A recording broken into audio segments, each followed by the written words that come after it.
Start कर देना। तो तीसरी वाली आइडेंटिटी स्टार्ट करते हैं।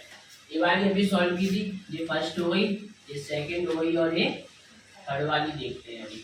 सेम जैसे हमने ये वाली की है, जैसे ये वाली की है वैसे ही हम इसको भी क्या करेंगे, सॉल्व करेंगे। अब देखिए इसमें भी किसकी जरूरत पड़ेगी मुझे, राइट एंगल ट्राइंगल यानी कि समकोण त्रिभुज की जरूरत पड़ेगी मुझे। किसकी जरूरत पड़ेगी, समकोण त्रिभुज। समकोण त्रिभुज लो ए बी सी, और बी पर क्या मान लो इसे 90 डिग्री, और इसे एंगल मान लो थीटा।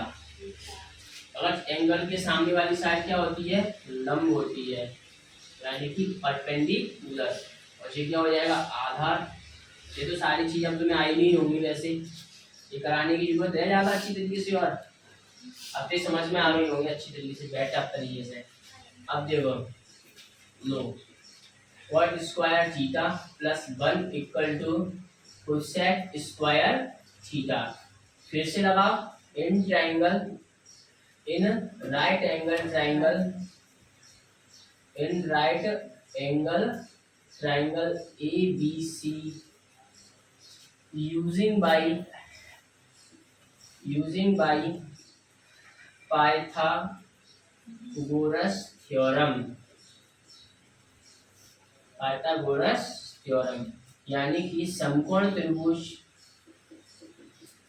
समकोण त्रिभुज, समकोण त्रिभुज ए बी सी में इससे पाइथागोरस प्रमेय से, पाइथागोरस प्रमेय से, पाइथागोरस प्रमेय से। पाइथागोरस प्रमेय क्या होती है, कर्ण का वर्ग बराबर लंब का वर्ग प्लस आधार का वर्ग, यानी कि कर्ण परपेंडिकुलर स्क्वायर, सॉरी कर्ण हाइपोटेन्यूज स्क्वायर इक्वल टू लंब परपेंडिकुलर स्क्वायर प्लस आधार बेस स्क्वायर। ठीक है, perpendicular hypotenuse square equal to perpendicular square plus base square. कोई डाउट आता है किसी को, नहीं है। इसमें हाइपोटेन्यूज क्या है मेरा, देखना एसी है कर्ण, कर्ण एसी है तो एसी का स्क्वायर इक्वल टू परपेंडिकुलर क्या है बीसी, तो ये बीसी का स्क्वायर। सेम वैसा ही है कि नहीं है,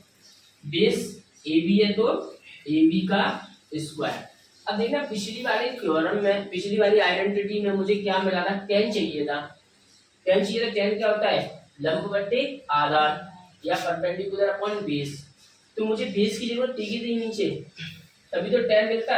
लंब ऊपर चाहिए था, बेस नीचे चाहिए होता। मुझे बेस की जरूरत पड़ी थी, इसलिए मैंने उसमें क्या कर दिया था, बेस का यानी कि एबी का डिवाइड दिया था उसमें। अब मुझे इसमें किसकी जरूरत पड़ेगी, कॉट क्या होता है, कॉट थीटा।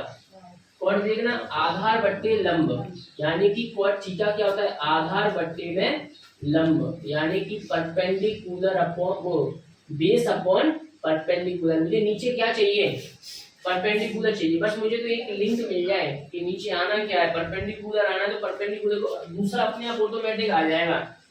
दूसरा क्या हो जाएगा, अपने आप ऑटोमेटिक चलेगा। तो देखना मुझे क्या चाहिए, कॉट के लिए आधार ऊपर चाहिए और लंब नीचे चाहिए। तो ये तो कर्ण है मेरा। कोसेक को देख लो, कोसेक क्या होता है कर्ण बट्टे लंब। कोसेक थीटा क्या हुआ, कर्ण बट्टे लंब।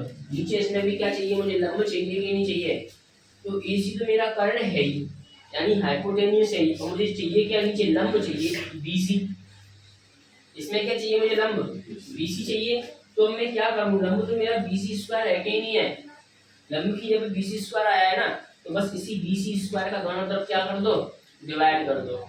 यानी tan वाली में मुझे आधार चाहिए था, तो मैंने आधार का डिवाइड दे दिया था दोनों तरफ। अब मुझे क्या चाहिए, लंब चाहिए, तो इस लंब का ही डिवाइड दे दो, इधर भी और इधर भी। यानी कि लंब कौन है मेरा, बीसी स्क्वायर है, तो बीसी स्क्वायर का इधर भी डिवाइड दो, बीसी स्क्वायर का इधर भी डिवाइड दो।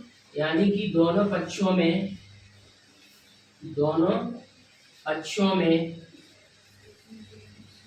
बीसी स्क्वायर से भाग देने पर, भाग देने पर, यानी बोथ साइड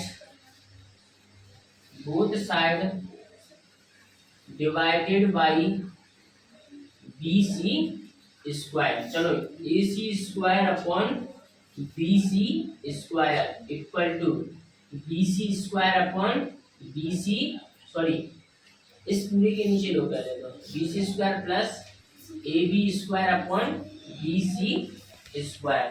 कोई डाउट नहीं है। अब इसको भी क्या कर सकते हैं, उसकी तरह दोनों के नीचे ले सकते हैं कि नहीं ले सकते, ले सकते हैं। तो इस BC को BC के नीचे ले लो और प्लस लगाए तो प्लस, और AB स्क्वायर के नीचे भी किसको ले लो, BC स्क्वायर को, सेम उसी की तरह जैसे हमने 10 वाले में लिया था। अब देखिए BC स्क्वायर से BC स्क्वायर से क्या हो गया, कट गया। ये क्या बचा, AC square upon BC square बचा कि नहीं बचा। अगर दोनों पर स्क्वायर है तो दोनों का होल स्क्वायर नहीं कर सकता मैं, AC अपॉन BC का होल स्क्वायर नहीं कर सकता। सेम वाली आइडेंटिटी यार बताई थी मैंने, AM equal to BM equal to A की पावर M और A अपॉन B की पावर M। घातांक और करणी ये पढ़े होंगे हमने, ठीक है। अब देखिए इक्वल टू ये क्या हो जाएगा, 1 प्लस AB अपॉन BC, तो AB अपॉन BC का क्या हो जाएगा, ये होल स्क्वायर। तो देखो AC अपॉन BC क्या होता है, AC क्या है मेरा कर्ण और BC क्या है आधार, कर्ण बट्टे आधार। क्या होता है कर्ण बट्टे आधार, देखो कर्ण बट सॉरी AC अपॉन BC है ना, AC क्या है मेरा कर्ण और BC क्या है लंब है, BC क्या है लंब। तो कर्ण बट्टे लंब यानी कि हाइपोटेन्यूस अपॉन परपेंडिकुलर, कर्ण बट्टे लंब यानी कि AC अपॉन क्या है, AC क्या है कर्ण है मेरा और BC क्या है मेरा लंब है। तो कर्ण बट्टे लंब यानी कि hypotenuse upon perpendicular, hypotenuse upon perpendicular यानी कर्ण बट्टे लंब क्या होता है, कोसेक थीटा होता है। तो इसकी जगह क्या आ जाएगा, कोसेक थीटा। इसका भी क्या कर दो whole square equal to 1 plus AB क्या है मेरा आधार और BC क्या है लंब, यानी कि आधार बट्टे लंब यानी कि बेस अपॉन परपेंडिकुलर क्या है कॉट थीटा। तो इसको भी क्या लिख दो कॉट थीटा, इसका क्या लगा दो होल स्क्वायर। अब देखो इसे क्या कर सकते हैं, cos square theta equal to 1 plus cot square theta. अब इसे ऐसे भी लिख सकते हो और इसे ऐसे भी लिख सकते हो, जैसे 10 में बताया था वैसे ही सेम। अब इसको लिख लो cot square theta plus 1 equal to cosec square theta. नहीं आई बात समझ में, चाहे 1 प्लस 2 करो चाहे 2 प्लस 3, 1 प्लस 2 करो तब भी 3 आएगा और 2 प्लस 1 करो तब भी कितना आएगा 3 आएगा। नोट कर लो।